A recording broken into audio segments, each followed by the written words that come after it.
the timing in the United States, there's some dispute among historians about when the movement actually began.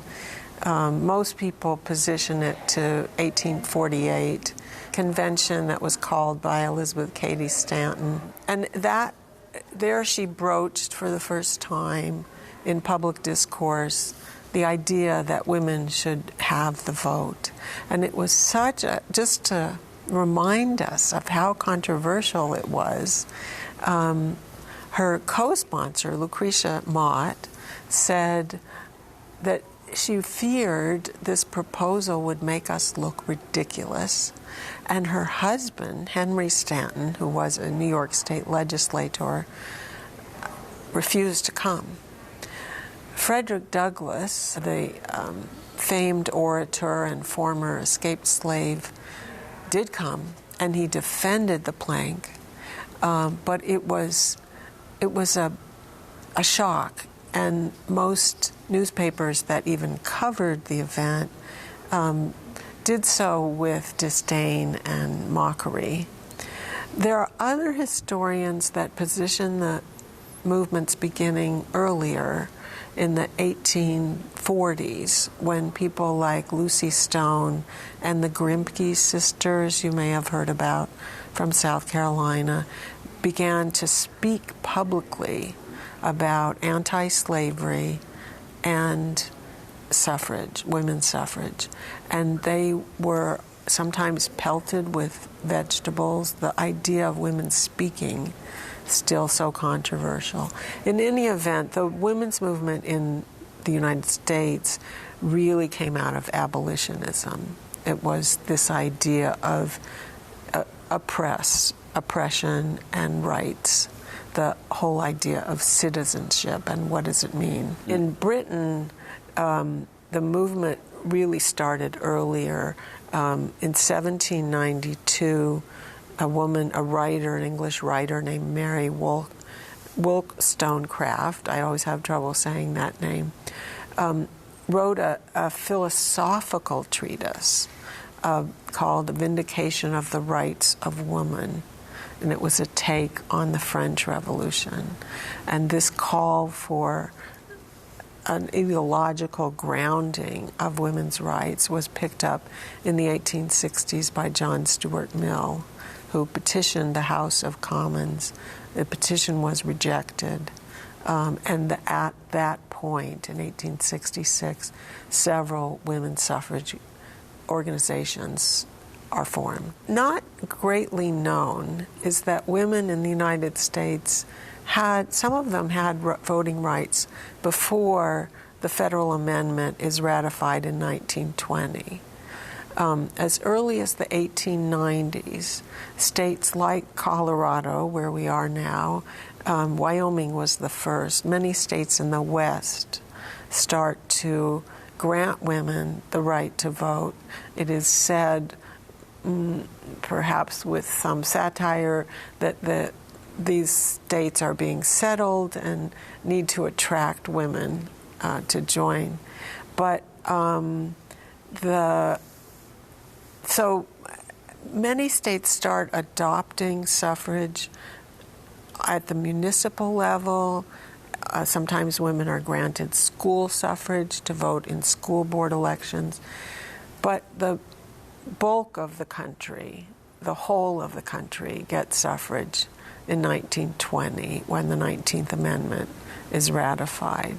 In Britain, women are granted the right, women of 30 years and older who have property are granted the right to vote in 1918.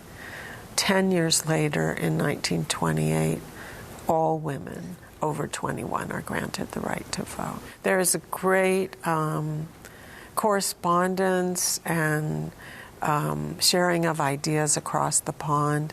I would say that the Americans were greatly influenced by the British.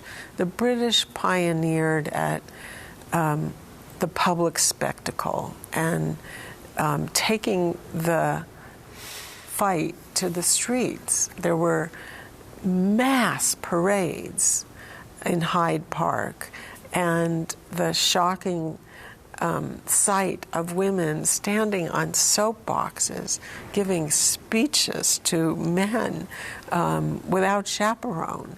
And there was a great deal of creativity. There were famous artistic posters depicting the plight of women and the need for the vote. Many of these tactics were imported to the United States, as well as a kind of cross-class coalition. The British movement was the first to recruit working class, and they also recruited celebrity society ladies.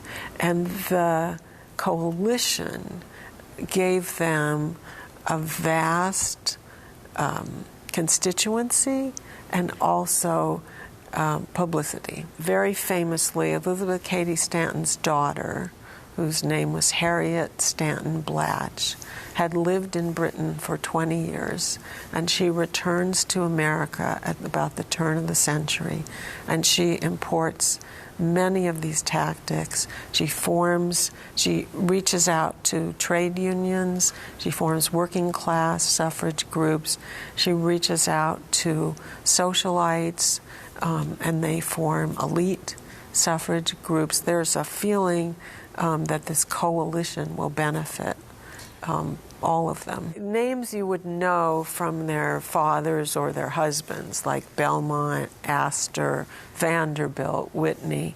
One of my favorite characters is Catherine Dewar Mackey, who was a doer, which is to say deeply embedded in the revolutionary and colonial social life. Her ancestors had been president of Colombia, and before that, deeply involved in the revolution.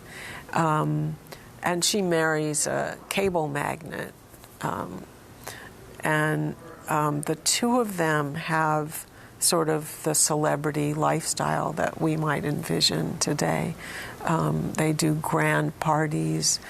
She spends enormous sums of money in Paris on the best fashion. They take trips several times to the continent each year. They have a great estate in Roslyn, Long Island. They have a mansion in Manhattan. They go every summer to Newport during season. And when she declares herself for women's suffrage, it is a sensation. An earlier generation of wealthy women had, or in the 1890s, had given money. There was a history of that. What was new, these women were stepping up to speak, to participate, to form their own organizations, if you will, to manipulate the press. I mean, they took the issue from the women's pages, which had popped up during the late 19th century, to the front pages. They made it a talker. They were vastly covered, and so I think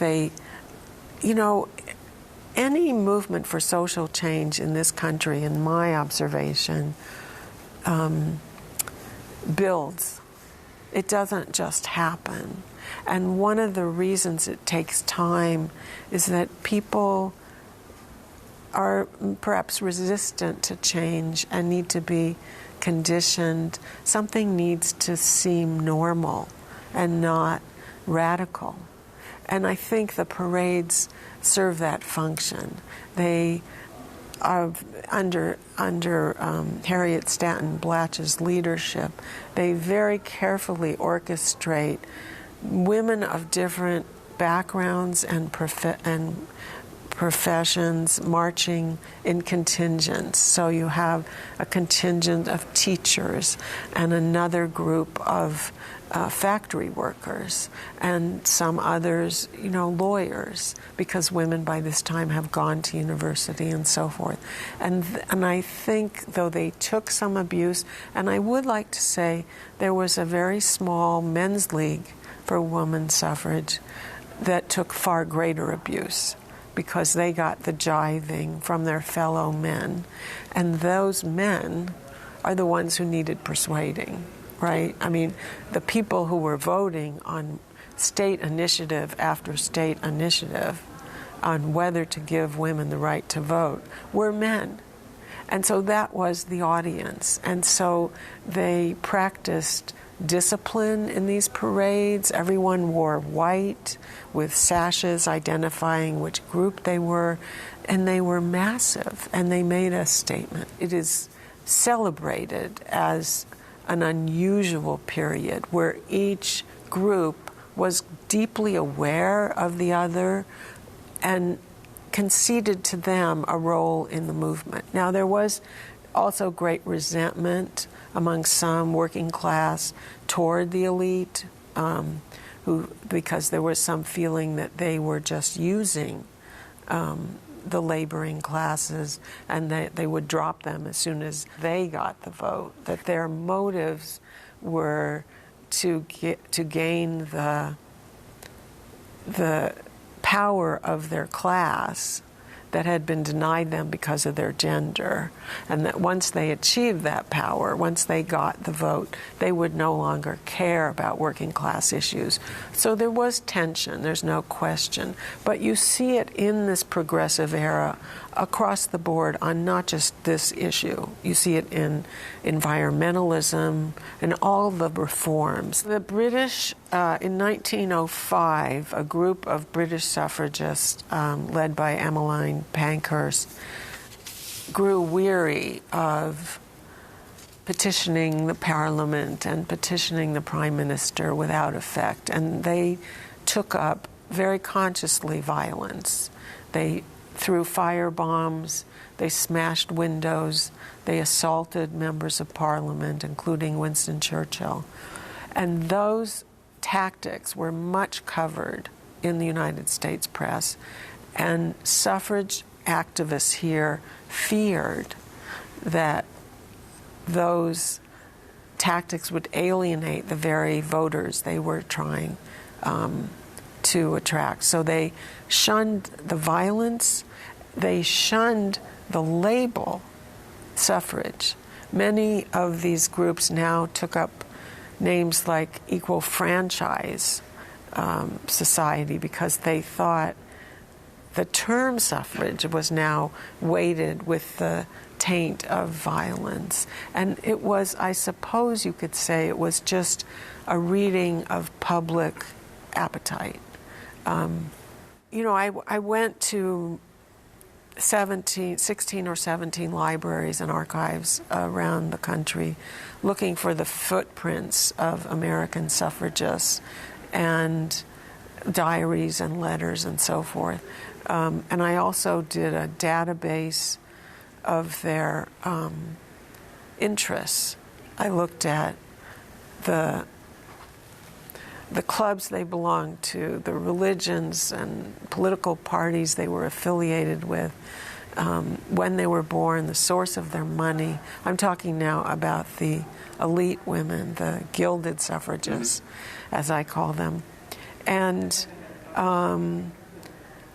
I suppose my greatest challenge was, as I mentioned to you earlier, sometimes it would take me all day, a single day, to unearth the identity of a woman by finding her first name, because the newspapers of the day always routinely referred to them as Mrs. somebody else.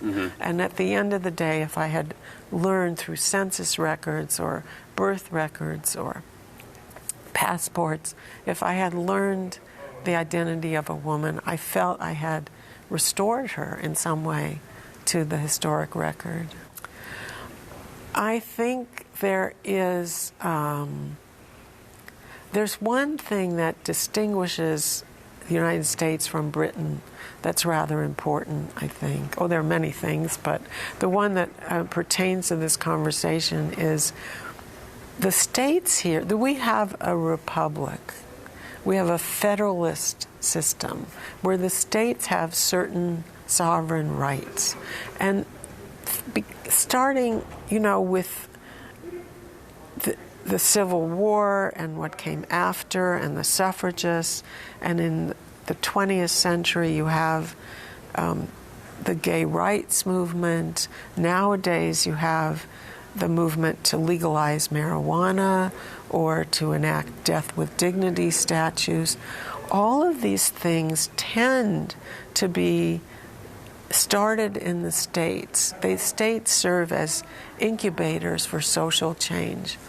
And so in looking at how social change is made, I think it's important, again, to remember that the public needs to be conditioned to change, that it won't swallow it whole all at once. I've always loved history, and I've always loved writing. I used to joke that I became a journalist because I couldn't figure out how to make a living as a writer. And in 2008, the newspaper I was working for, the Los Angeles Times, closed its Washington bureau amid some financial difficulties. So I took the buyout, and a while later I enrolled in school. I went back to school at American University, and in May of 2016 I graduated with a PhD in history. My first book, The Gilded Suffragists, comes out in the fall of 2017 from New York University Press. And I feel very lucky that I had a rich career as a journalist, and now I get this chapter to do what I think I've always wanted to do, which is to practice the love of history and writing. Thank you very much for the interview.